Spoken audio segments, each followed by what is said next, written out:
ಸಾಲದ ಸಮಸ್ಯೆಗಳು ಲಕ್ಷ ಇರಲಿ ಕೋಟಿ ಇರಲಿ, ಮನೆಯಲ್ಲಿ ಈ ಒಂದು ಬೇರನ್ನು ಇಟ್ಟು ಪ್ರತಿನಿತ್ಯ ಪೂಜೆಗಳನ್ನು ಮಾಡುತ್ತಾ ಬರುವುದರಿಂದ ಎಷ್ಟೇ ದುಡ್ಡಿನ ಸಮಸ್ಯೆಗಳು ಇದ್ದರೂ ಕೂಡ ಪರಿಹಾರ ಆಗುತ್ತದೆ. ಸಾಲದ ಸಮಸ್ಯೆಗಳು ಕಳೆದು ಹಣಕಾಸಿನ ಅರಿವು ಅನ್ನುವುದು ಹೆಚ್ಚಾಗುತ್ತೆ.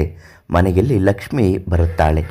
ಹಾಗೂ ಗೋಮಾತೆಗೆ ಇದನ್ನು ತಿನ್ನಿಸುವುದರಿಂದಲೂ ಕೂಡ ನಿಮ್ಮ ಮನೆಯ ಆರ್ಥಿಕ ಸಮಸ್ಯೆಗಳು ಕಳೆದು ದೈವ ಅನುಗ್ರಹದಿಂದ ನೀವು ಮುಟ್ಟಿದ್ದೆಲ್ಲ ಚಿನ್ನ ಅಂತೆ ಆಗುತ್ತದೆ. ಯಾವುದೇ ಕೆಲಸ ಹಿಡಿದರೂ ಯಶಸ್ವಿಯಾಗುತ್ತದೆ. ಅದು ಯಾವ ಬೇರು ಅಂತ ಇವತ್ತಿನ ವಿಡಿಯೋದಲ್ಲಿ ಸಂಪೂರ್ಣವಾಗಿ ತಿಳಿಸ್ಕೊಡ್ತೀವಿ. ನಿಮಗೆ ಎಷ್ಟೇ ಕಷ್ಟ ಇದ್ದರೂ ದುಃಖಗಳಿದ್ದರೂ ಹೇಳಿಕೊಳ್ಳಲಾಗದ ಯಾವುದೇ ಸಮಸ್ಯೆಗಳು, ಸ್ತ್ರೀ ಪುರುಷ ವಶೀಕರಣ, ಮಾಟ ಮಂತ್ರದಂತಹ ತೊಂದರೆಗಳು ಏನೇ ಇದ್ದರೂ ವೇದಾಂತ ಶರ್ಮ ಗುರುಗಳಿಗೆ ಒಂದು ಕರೆ ಮಾಡಿ ನಿಮ್ಮ ಎಲ್ಲ ಸಮಸ್ಯೆಗೂ ಶಾಶ್ವತ ಪರಿಹಾರವನ್ನು ಕೊಡುತ್ತಾರೆ.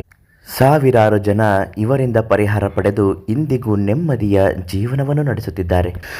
ಪ್ರಖ್ಯಾತ ಜ್ಯೋತಿಷಿಗಳಾದ ವೇದಾಂತ ಶರ್ಮ ಗುರುಗಳು ತಿಳಿಸಿರುವ ಹಾಗೆ ಶಾಸ್ತ್ರದ ಪ್ರಕಾರ ಅನೇಕ ತಂತ್ರಗಳು ಖಂಡಿತ ನಡೆಯುತ್ತದೆ, ಈಗಲೂ ಕೂಡ ನಡೆಯುತ್ತಲೇ ಇದೆ. ಆದ್ದರಿಂದ ಮಾರ್ಗದರ್ಶನದ ಅನುಸಾರವಾಗಿ ನೀವು ನಿಮ್ಮ ಮನೆಯಲ್ಲಿ ಈ ಒಂದು ಮರದ ಬೇರನ್ನು ತೆಗೆದುಕೊಂಡು ಬಂದು ಪ್ರತಿನಿತ್ಯ ಪೂಜೆ ಮಾಡುವುದರಿಂದ ನಿಮ್ಮ ಕಷ್ಟಗಳು ಬಗೆಹರಿಯುತ್ತದೆ. ಆ ಬೇರು ಯಾವುದು ಅಂತಂದರೆ ಅಡಿಕೆ ಮರದ ಬೇರು.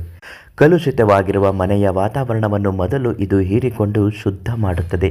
ಈ ಬೇರಿಗೆ ಪ್ರತಿನಿತ್ಯ ಅರಿಶಿಣ ಕುಂಕುಮವನ್ನು ಇಟ್ಟು ಪೂಜೆ ಮಾಡುತ್ತಾ ಬರಬೇಕು. ನಿಮ್ಮ ಯಜಮಾನರಿಗೆ ಇರುವಂತಹ ಸಾಲದ ತೊಂದರೆಗಳಿಂದ ಮುಕ್ತಿ ಬರಬೇಕು. ಹಣಕಾಸಿನ ಸಮಸ್ಯೆಗಳು ಕಳೆದು ಆರ್ಥಿಕ ಅಭಿವೃದ್ಧಿಯಾಗಬೇಕು.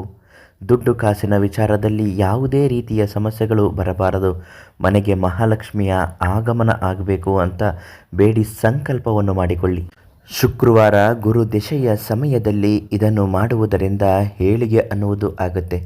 ಪೂಜೆಯ ಬಳಿಕ ಅವತ್ತಿನ ದಿವಸ ಮಾತ್ರ ನೀವು ಆ ಸಿಹಿ ಪೊಂಗಲನ್ನು ಮಾಡಿ ಗೋಮಾತೆಗೆ ನೈವೇದ್ಯಕ್ಕೆ ನೀಡಬೇಕು.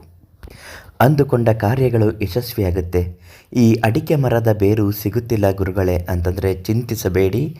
ನೀವು ಅದಕ್ಕಾಗಿ ವೇದಾಂತ ಶರ್ಮ ಗುರುಗಳಿಗೆ ಒಂದು ಕರೆ ಮಾಡಿ ನಿಮ್ಮ ಪ್ರತಿಯೊಂದು ಸಮಸ್ಯೆಗೂ ಮಾರ್ಗದರ್ಶನ ನೀಡುವುದರ ಜೊತೆಗೆ ಅಡಿಕೆ ಮರದ ಬೇರನ್ನು ಕೂಡ ನಿಮಗೆ ತಲುಪಿಸಿಕೊಡುತ್ತಾರೆ.